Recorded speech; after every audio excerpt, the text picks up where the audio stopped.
Hi hello నమస్తే అండి, welcome to my channel. ఈరోజు వీడియోలో చింత చిగురుతో పప్పు ఎలా చేసుకుందామో చూద్దాం. మనకిప్పుడు ఈ వేసవిలో దొరికే వాటిలో మొదటిది మామిడికాయ అయితే రెండోది చింత చిగురు. మరి ఈ చింత చిగురిని పప్పులో వేసినా, లేదంటే చింత చిగురుతో కూర వండినా, లేదంటే చికెన్లో వేసినా, ఇలా ఏది చేసినా సరే టేస్ట్ అయితే సూపర్గా ఉంటుంది.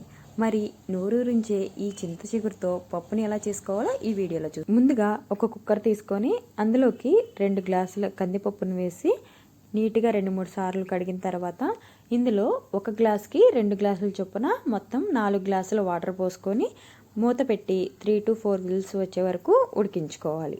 ఈలోపు చింత చిగురిని ఇలా వీడియోలో చూపిస్తున్నట్లుగా చేత్తో ఇలా లేదంటే కట్ చేసుకొని ఒక గిన్నెలోకి తీసుకొని పక్కన పెట్టుకోవాలి. ఈలోపు ఉల్లిపాయలు, అలాగే పచ్చిమిర్చి, కరివేపాకు, వెల్లుల్లిపాయలు వీటన్నిటిని రెడీ చేసుకొని పక్కన పెట్టుకోవాలి. తర్వాత ప్రెషర్ అంతా పోయాక కుక్కర్ మూత ఓపెన్ చేసి ఇందులో మనం ముందుగా ప్రిపేర్ చేసుకున్నటువంటి చింత చిగురును కూడా వేసి మూత పెట్టి ఒక 2 నిమిషాలు అలాగే వదిలేయాలి. తర్వాత ఒకసారి మొత్తం కలుపుకుంటే చింత చిగురు అనేది ఈజీగా మగ్గిపోతుంది. ఇలా మొత్తం ఒకసారి కలుపుకున్నాక ఇందులోకి ఒక 2 టేబుల్ స్పూన్ల ఉప్పును కూడా వేసుకొని మళ్ళీ ఒకసారి మొత్తం కలుపుకొని పక్కన పెట్టుకోవాలి.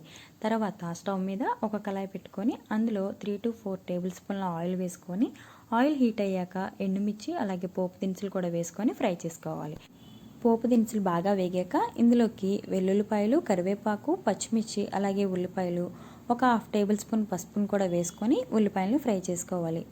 ఉల్లిపాయలు బాగా వేగాక ఇందులోకి మనం ముందుగా ఉడికించుకున్న పప్పును కూడా వేసుకోవాలి. పప్పు కాస్త గట్టిగా ఉంటే ఇందులోకి కొద్దిగా వాటర్ అనేది యాడ్ చేసుకోండి, ఎందుకంటే చల్లారాక ఈ పప్పు ఇంకాస్త గట్టిగా అవుతుంది. తర్వాత ఇందులోకి ఒక 2 టేబుల్ స్పూన్ల కారం కూడా వేసుకొని మూత పెట్టి ఒక 5 నిమిషాల పాటు మీడియం ఫ్లేమ్లో ఉడికించుకొని తర్వాత స్టవ్ ఆఫ్ చేసి వేడివేడిగా సర్వ్ చేసుకుంటే గుమగుమలాడే చింత చిగురు పప్పు రెడీ. మరి వీడియో నచ్చితే మీరు లైక్ చేసి, షేర్ చేసి, అలాగే సబ్స్క్రైబ్ చేసుకోరు.